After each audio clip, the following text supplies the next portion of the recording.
So let me tell you why I think distractions are, a big thing and something that we should all be kind of concerned with. It's because in the world that we live in today, like, dog, it's just so many options. I'm gonna tell you, you ever go to a restaurant that got too much stuff on the menu? Like, one thing I don't like is if you got like burger in your name, right? I ain't really trying to come to your spot to try pizza and fish and other stuff. Or if you got pizza in your name, I really don't mess with nothing else outside of maybe potentially some wings. You feel me? I can't stand when I go to a restaurant and that's 150 things on the menu. Why? Because I feel like if you making trying to make 150 things, you might make 150 things good, but which one is the great one? Like, I'll tell you, some restaurants got like, you go to some restaurants, they got 4, 5 things on the menu. I trust that restaurant. Cause you know what that says to me? These people so bold and they so focused on these 4 items that they about to make these the best way possible. What is my point? Some of us are distracted because in our lives, we got too much stuff on the menu. Ah, all right. You feel what I'm saying? Too much stuff on the menu, meaning you don't know what you want to be. You don't know what you want to do. You turn on the TV or you get on social media and you following everything from your favorite pastor to your favorite Instagram model to your favorite comedian. And you get on and you start consuming all this content. And it's a little bit of everything, fam. But then the question is like, who are you? What are you trying to do? What is your purpose here? Some of us don't know the answer to that question because we got too much stuff on the menu. We distracted. We taking a little bit of what he said, a little bit of what she said. And the problem, what it is that what these people saying don't even add up to the same thing. So I'm of the belief, right, that not in the sense that you're not open-minded, right, and diverse in thought and being able to kind of like understand different angles or opinions. That's not what I'm saying. But I am saying I do think it's some boundaries to how much different information am I consuming and allowing to shape how I think. You get what I'm saying? Because at the end of the day, like if I say I'm a Christian, if I say, all right, I want to live for the Lord, I'm a believer, I'm going after my purpose to inspire God's people, right? Then to me, the things that I'm consuming and the time that I'm putting into things really should be all complementing what I said I want to be, become, who I say I am. You feel me? But the problem is, if I'm like, all right, my purpose is to inspire God's people, I'm trying to live for the Lord, do A, B, and C.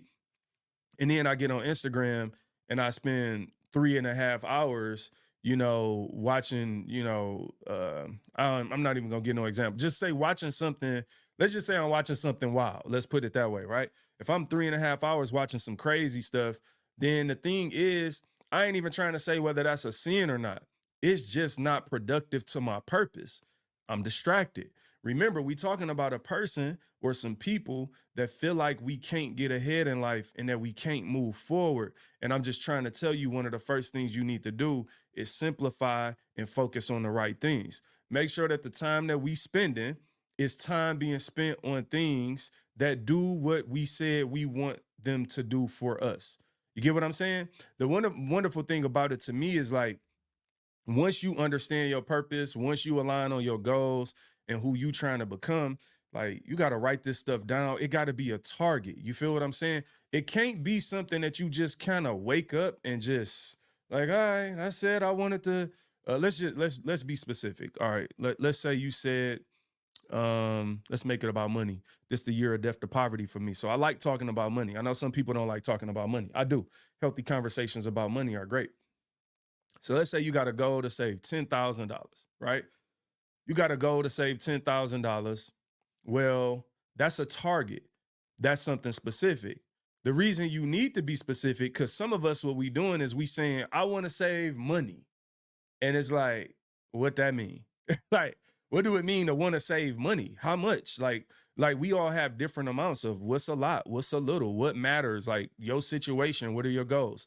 So you say you want to save $10,000, that's a specific goal. Now you got a target. Well, if you say you want to save $10,000 and let's say today you got $0 in the bank, right? Well, to me, the first thing you need to do, let's say you get 3 weeks into this goal of like, I want to save $10,000 and then you don't have a bank account yet. And it's like, oh, so what you gonna save it in a piggy bank? You gonna put it under the bed and the mattress? Like, what you gonna do? You get what I'm saying? Like, sometimes we haven't even lined up like the most simple part of what we said we wanted to do. We haven't done the most simple thing. So you need a bank account. What's your timeline? Like, how long are you gonna wait to get to the 10,000? The timeline keeps you accountable. So let's say you say, I want to save 10,000 in 12 months. Okay, now we're getting somewhere. Now we know that you got to save a little less than $1,000. You get what I'm saying? A month, right? Because it's 12 months. You got to save a little less than $1,000 a month to get to your $10,000. Now, if you get to month 3 and you don't have $2,000, then you know you're behind and you could track it. What's my point with all of this? In order to be focused, you gotta get detailed like this. You can't necessarily, you can't get on your phone every day and be watching videos just keep cackling. Some people like all this comedy, all these little clips, 15-second clip, 15-second clip. Look, I'm cool with the clips if the clips are producing progress towards your purpose. Because that's the other thing. It's just as many finance clips out there that you could be looking at, but you looking at, and I ain't trying to come in nobody sideways, but it's like you looking at all the comedy stupid clips. You looking at clips of somebody tripping down the stairs, bro, and you only got $200 after 2 months, and you said your goal was 10,000. My point is, once you set a target and once you have a goal and you have a deadline, a timeline that you're working against, then now you need to be utilizing every day within the boundaries of that timeline to get where you want to go. And these distractions are actually holding you back from what you said you want to do. You feel what I'm saying? What up, Jay Relly? What up, bro? You said you wanted $10,000, not me. This is why I love goals, y'all. I'm a fan of like every 4 years doing a vision board or something like that too. I'm due for one because what happens is one thing about my goals is that it's a contract that I have with myself. So I can't like blame nobody else for my goals. I can't say set a goal today and then 6 months later say that ain't even important. Like whatever. I see what happens in life. This is why I don't like to tell people what to go after. Because if I tell you that, $20,000 should be your goal, you might be a person to say, I don't need money and da da da. Okay, great, cool, no problem. What is your goal then? You need to be targeting something. Maybe your goal is read 26 books this year, but then what are you going to do with the books? My point is simple. Have a goal, set a target, create a timeline, hold yourself accountable. And in order to do that, the first thing you're going to need to do in order to become successful is eliminate distractions. All right, what's number 2? Oh, this is a good one.